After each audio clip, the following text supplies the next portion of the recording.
Hey everybody, Coach Michelle here from Straight Up Strong, and today I want to talk to you about mastering your hip hinge.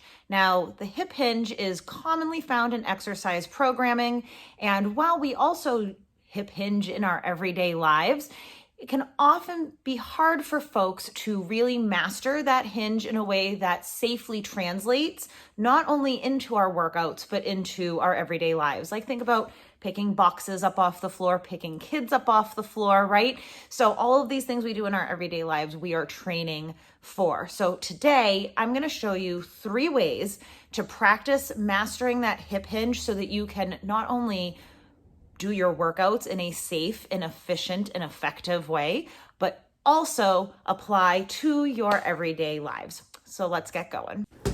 We're going to come into that traditional hip bridge position. We're going to lay flat on the ground with our lower back pressed into the floor. Feet are about hip width apart, bringing our heels in close to our bottom. We're going to think about squeezing our glutes as we raise our hips up, and then inhale and lower down, finding that flat back position on the floor. So exhale. Squeeze your glutes, press your feet through the floor, bringing those hips up, squeezing your glutes at the top, inhaling, coming back down to the start position.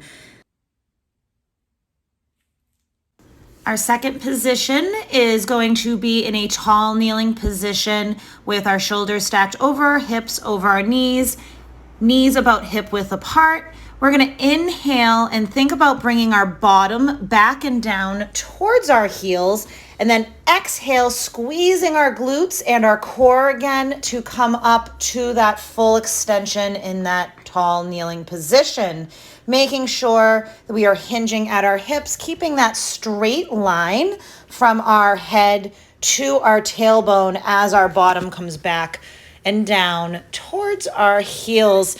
Add a weight at your chest for some extra resistance to get that feeling of input in this position. Our third practice is going to be from a seated position. We're going to put a kettlebell in between our ankles. Our feet are about hip width apart. Our arms are straight as we hinge over to have our forearms essentially become one with our shins, okay? Pressing out against those legs for a little extra input to make sure we are packing our shoulders. From the side here, you can see that I have that straight line from head to hips, coming up to a full extension at the top. Exhale, squeeze the glutes. Inhale, bring those hips back and down, following the same path with the bell that we followed on the way up. If your bell is on the smaller side, or you are tall and you are finding that your shoulders are dropping below the height of your hips in this pattern, you can elevate your bell using a yoga block. Remember, we want to keep our shoulders higher than our hips, our shins are vertical, and our hips are higher than our knees. Now we can take the bench away. You can see hips are below my shoulders, shins are vertical. Inhale, follow that bell path back down in between the ankles. Exhale, press the floor away, squeeze the glutes at the top, maintaining that nice line with our spine. So I hope these 3 ways to practice your hip hinge have been helpful and useful for you to try.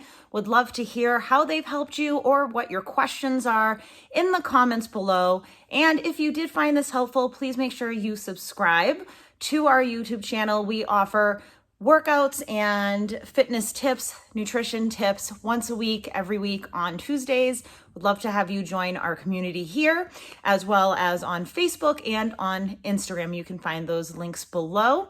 Thank you so much for being here. Any other questions, you can reach us at coach@straightupstrong.com. See you soon.